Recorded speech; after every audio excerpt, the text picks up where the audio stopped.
আজি ৰাতিপুৱাই প্ৰথমতে গোটেইকেইজনী অহাৰ পাছতে ইহঁত দুয়োকে গুড়া খুন্দিব দিলোঁ। দুয়ো গুড়া খুন্দি আছে। ইফালে আৰু যোৱাকালি বনোৱা পিঠাবোৰ পেকেটত ভৰোৱাই নাই।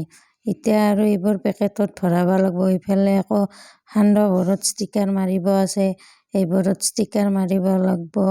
মুঠৰ কামৰ শেষ নাই।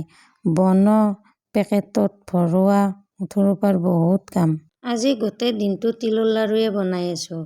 যিহেতু তিলৰ লাড়ুৰ অলপ বেছিকৈ অৰ্ডাৰ আছে, সেইকাৰণে আজি বেলেগ লাড়ু বনোৱা নাই। গোটেই দিনটো তিলৰ লাড়ুৱে বনাই আছোঁ। চাওকচোন, তিলৰ লাড়ু ইহঁত তিনিওটাই বনাই আছে। ইফালে আকৌ দুজনী বাইদেৱে পিঠা বনাই আছে আৰু ইহঁত তিনিজনীয়ে লাড়ু বনাই আছে।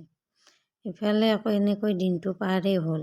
এয়া পিঠাবোৰ পেকিং কৰি আছে, চিলাই আছে। আজিলৈ ভিডিঅ'টো ইমানেই দিয়ক।